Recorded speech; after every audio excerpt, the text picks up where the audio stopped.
Now, the state capture inquiry is today looking into the operations at the Estina dairy farm in the Free State.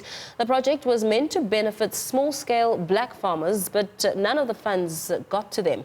We now cross live to our reporter, Cindy Suetwala, who's been monitoring proceedings in Parktown, Johannesburg.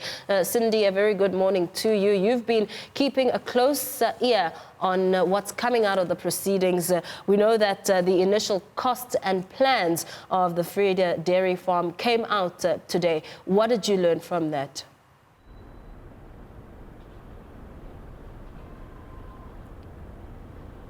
It hasn't been a good day for the public protector today, as we know that when we resume or going back after the tea break, we're going to be hearing some more scathing comments coming from the person who's on the stand, Mr. Jackelson, right now, who's been saying or talking extensively as to how much money has been spent in the Freda Dairy project, saying that over 200 million rand was actually spent, saying that the total cost, had it been completed, would have been 342 million. He was basically giving a breakdown of the various costs of how each and every other thing was supposed to be allocated, saying that the purchasing of the dairy producing cows would be 6.2 million, citing that the use of tools and the acquisition of various tools would be over 2 million rand, talking about how a simple gate at the agri-processing center where this was supposed to be taking place, just the gate alone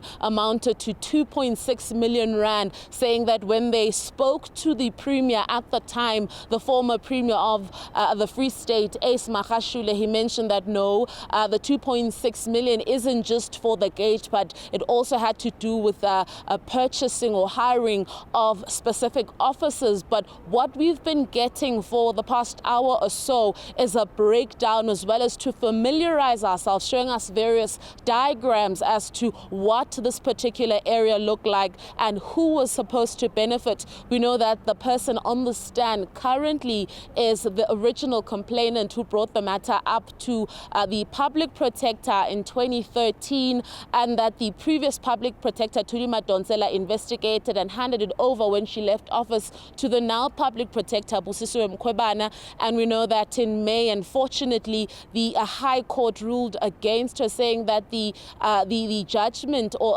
saying rather that the report formulated by the public protector, according to them, was unconstitutional, as it did not investigate each and every person mentioned within the report. Now, Cindy, I know that before the tea adjournment took place, Deputy Chief Justice Raymond Zondo expressed some shock to the exorbitant costs that he heard through the witness there. What are we expecting him to expand on in the second half of the proceedings?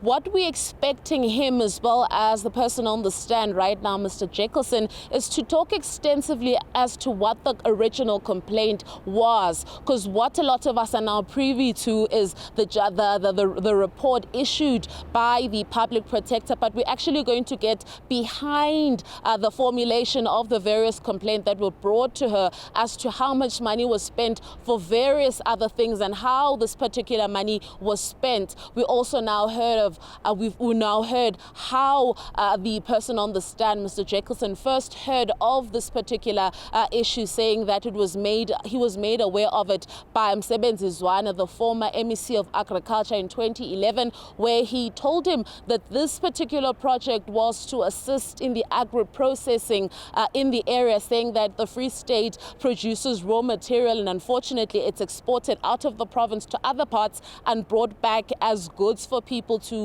use. But he's saying that the initial or the thought or the thinking behind the agri-processing for them was actually quite good, saying that he had strong beliefs in it, Mr. Jackelson. But unfortunately, when he heard or read of an article in 2013 by the Mail and Guardian citing that the Guptas were benefiting in the Estina project under that particular company, that is when he started having some form of interest and investigating. So we're going to find out how far the investigations went and who else is implicated in this particular report. Thank you so much. Our reporter Cindy Sue Twala just giving us an update on what is going on at the State Capture Commission of Inquiry. Of course, making links there to Public Protector Busisiwe Mkhwebane. Of course, her hand also involved there in a report that was drafted regarding the Freda Dairy Farm project. Of course, today, learning of the breaking news, the Concourt dismissing Mkhwebane's appeal against the Bank costs order.